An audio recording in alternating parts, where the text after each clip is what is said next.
بسم اللہ الرحمن الرحیم۔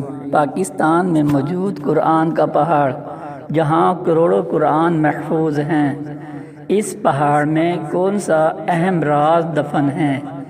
جانیے اس حوالے سے وہ معلومات جو کسی کو نہیں معلوم۔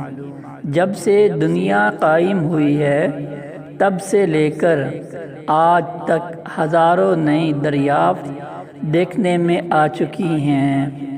مصر کی مثال سب کے سامنے ہے، جہاں آثار قدیمہ کی دور کی قدیم نشانیاں آج بھی دفن ہیں، جن کے بارے میں انسان تصور بھی نہیں کر سکتا۔ ایسا ہی معاملہ دنیا کے ہر کونے میں موجود ہے، اور پاکستان میں بھی ایک ایسی قدیم دریافت سامنے آئی ہے جس کی دلچسپ معلومات ہم آپ کو دیں گے۔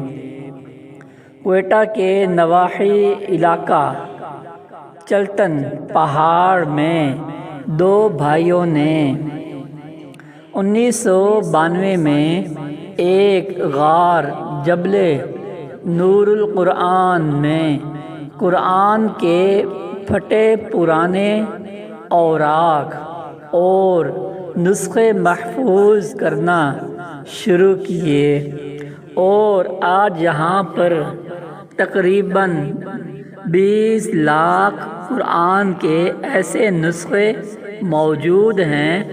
جبل نور القرآن 100 سے زائد چھوٹے بڑے غاروں پر مشتمل ہے، اور یہ ایک میوزیم کی حیثیت اختیار کر گیا ہے، جہاں لوگ سیاحت کے علاوہ عبادات کے لیے تشریف لاتے ہیں۔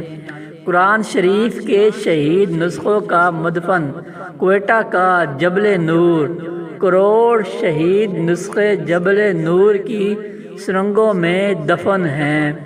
شہید نسخوں کی تدفین کے لیے نئی سرنگوں کی تعمیر کا کام بھی جاری ہے۔ پاکستان کے صوبہ بلوچستان کے دارالحکومت کوئٹہ کے نواح میں جبل نور نامی ایک پہاڑی موجود ہے، جسے قرآن شریف کے شہید نسخوں کا مدفن بھی کہا جاتا ہے۔ اس پہاڑی کی سرنگوں میں قرآن پاک کے شہید نسخوں کی تدفین کی گئی ہے، جبکہ قرآن شریف کے شہید نسخوں کی مزید آمد کے ساتھ ساتھ نئی سرنگوں کی کھدائی کا کام اب تک بھی جاری ہے۔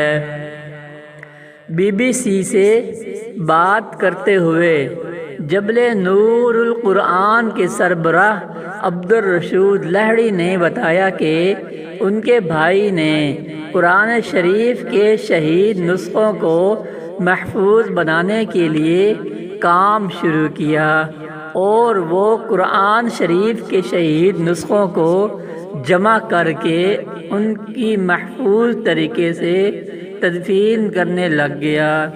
اس کام میں پھر ان کے دوست بھی شامل ہو گئے، اور بعد میں پھر ہم نے اس کام کے لیے جبل نور کی پہاڑی حاصل کر لی، اور سرنگیں بنا کر قرآن شریف کے شہید نسخوں کو محفوظ بنانے کا کام شروع کر دیا۔